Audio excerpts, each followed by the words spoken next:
Madlang people, magandang araw sa inyong lahat. Sa araw na to, ibabahagi ko sa inyo ang video ito. Itong video na to, nabanggit ko dati sa aking previous vlog, itong main dam.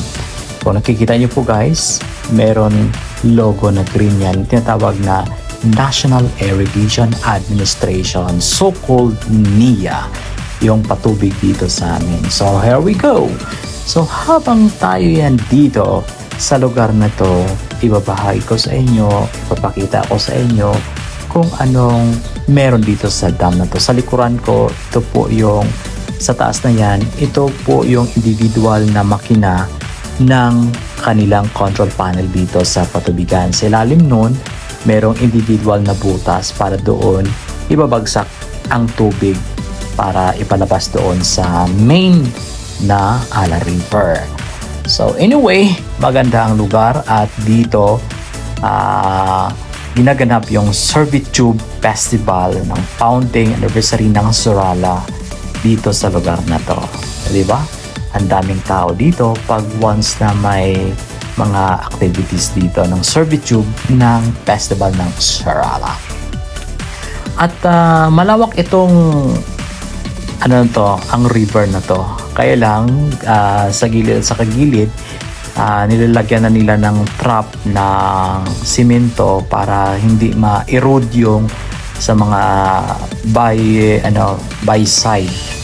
Kasi minsan pag dadami ang tubig, minsan lalawak ang area na yan kasi ma-erode yung sa gilid. Kung na-remember nyo po guys yung nangyari dito sa pagbaha dati sa Mount Parker, dito dumaan yung tubig na yan. So yan, so nakikita nyo dito, bawal maligo. Why? Kasi ang area na yan dyan is malalim.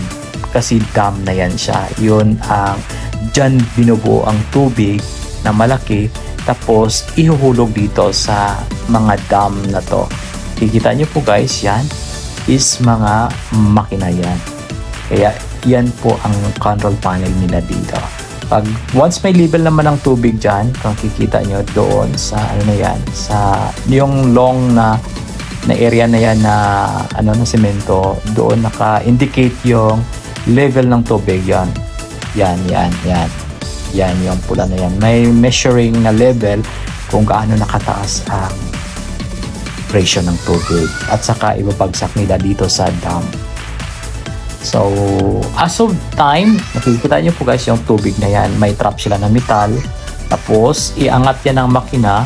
Pag iangat ng makina yung metal na yan, so mahuhulog ang tubig yan sa may dam na yan. So anyway, medyo delikado dito na lugar kasi siyempre mahulog ka dyan, siyempre mamamatay ka talaga kasi malalim ang area. So dito, yan ang hinuhulugan ng tubig. Kung nakikita nyo yung mga itim na yan, na mga semento, dyan nakadesignate ang by trap. Dyan din maagos ang tubig na ihulog mula doon sa ulo niya papuntang puwetan. So nakita nyo yan. So nakatrap siya, di ba? Tapos maliit lang yung hinulog na tubig kasi nakakontrol siya. Yan. So pumunta kami dito kasi akala ko merong daanan dito. Dadaan kami sana dito para doon kami magkuha ng video sa malayo na yan. Kaya lang walang daanan. So dito na po muna kami. Nasa taas muna kami mag-viewing. So yan, sabi ko sa inyo guys, dyan nahulog ang tubig. May control siya kung gaano lang kaliit ang tubig na ihulog sa ganitong dam. So yun lang ang makikita nyo na tubig. Pero merong isa dyan na medyo may malakas ang tubig kasi isa lang siya na portion na inaangat konti. Yan, yung malaking pagbuhos ng tubig dyan. So malawak yan siya. Kaya sabi ko sa inyo, nilagyan siya ng dito, ng simento sa gilid para hindi siya ma-erode. Ito siya protection side by side sa area. So yan, bakit naman kami habang pupunta tayo dito sa kabilang side. So viewing natin yung nasa taas kung saan dyan nakalagay yung mga makina sa taas.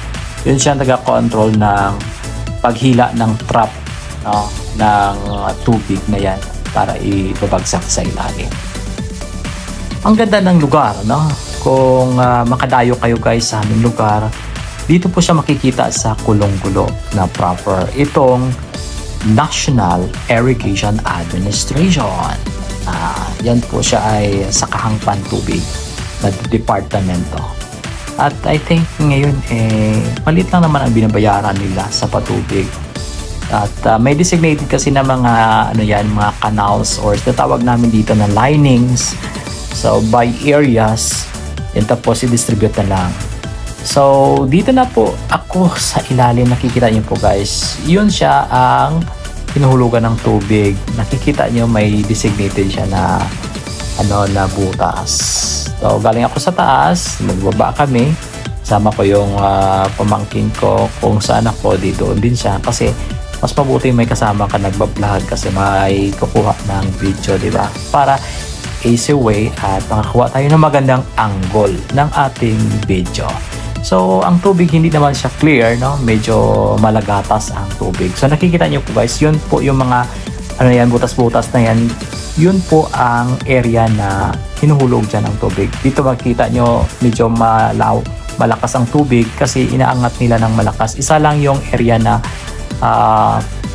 i-open nila temporary as of this time. Kasi syempre tag-init ngayon, hindi masyado ang tubig na malaki. Kasi yung tubig na yan ay distributed pa nila sa mga farming areas. Kasi kung kailangan ng mga farmers ang tubig, so merong tubig sa mga main canals. So yan. Kaya yun ang isang source din ng patubig dito sa amin. Ito, Ala River namin dito. So yun. Makikita nyo. Malaki yan siya guys. No? Ito ang control nila dito, ang pinaka-main. First time ko dito nabisitahan ang lugar na to. Kaya namangha din ako sa lugar. Sabi ko sa pamangkin ko, dalhin mo ako doon para ma-vlog ko yung main dam. So yun lang guys. Thank you for watching. Have a great day.